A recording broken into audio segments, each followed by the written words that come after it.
2 days ago, American and Iranian diplomats were sitting across the table in Geneva trying to prevent a war. And this morning, the bombs were already falling. This morning, the United States and Israel are bombing Iran. Smoke is rising over Tehran. Air raid sirens are going off across Israel. And this is not, according to U.S. military planners, a one-night operation. Officials have described it as a weeks of sustained strikes, and this is war.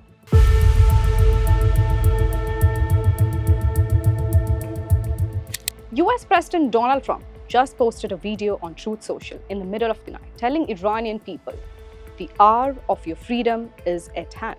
Finally, to the great proud people of Iran, I say tonight that the hour of your freedom is at hand. Stay sheltered, don't leave your home. It's very dangerous outside. Bombs will be dropping everywhere.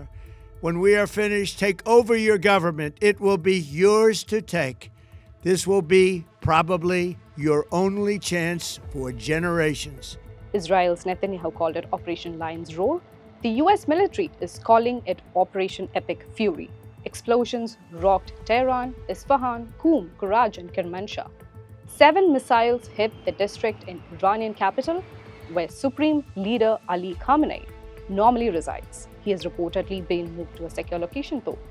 Iran hit back. Fast missiles and drones were heading toward Israel. Explosions were reported in Bahrain, where U.S. bases are located, Abu Dhabi, Qatar. The whole Gulf is on fire.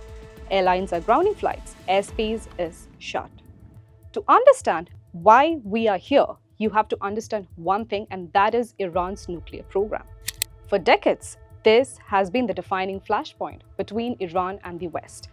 Iran insists its program is civilian for energy, for research, but for just as long, Western intelligence agencies have suspected something far more dangerous.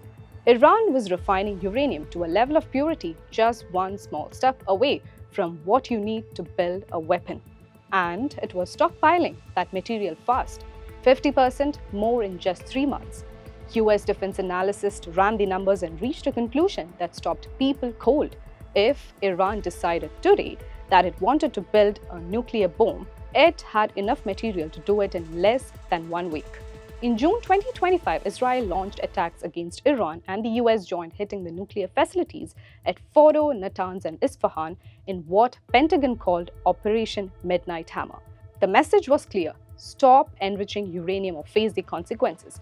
Iran didn't stop. Iran kept enriching uranium. Talks resumed. They kept stalling, collapsing, again restarting. And recently, days ago, Geneva hosted the latest round of talks. But the gap between the two sides were never really bridged. And now we are here. And here's what makes this moment different from every previous Iran crisis. The timing is deliberate. Iran today is more isolated than at any point since 1979. Iran isn't just facing pressure from the outside, it is already breaking within. Iran's regional network, the so-called Axis of Resistance, that gave it strategic depth across Lebanon, Gaza, Yemen, and Iraq, has been systematically dismantled over the past 2 years. Hezbollah is a shadow of its former self. Hamas has been decimated. The Houthis have been beaten back. Iran's deterrence, its ability to threaten retaliation through proxies, is weaker than it has been in decades. At the same time, the U.S. military was already in position to carry its strike groups, hundreds of fighter jets, long-range bombers. The Pentagon had quietly assembled the largest American military presence in West Asia in years. The infrastructure for the strike was in place long before today. And Trump on February 13 publicly said that regime change in Iran would be the best thing that could happen, clearly deciding the window was open. Do you want regime change in Iran? Well, it seems like that would be the best thing that could happen.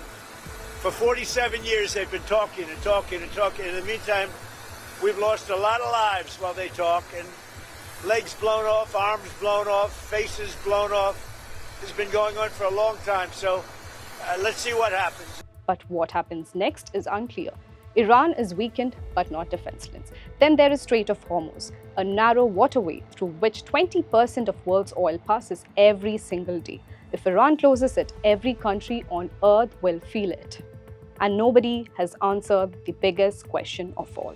Is this about destroying a nuclear program, or toppling a regime. Beijing is watching, India is watching. Nobody knows how this will end. But what started this morning will define West Asia. For more such videos, stay tuned to Hindu's YouTube channel.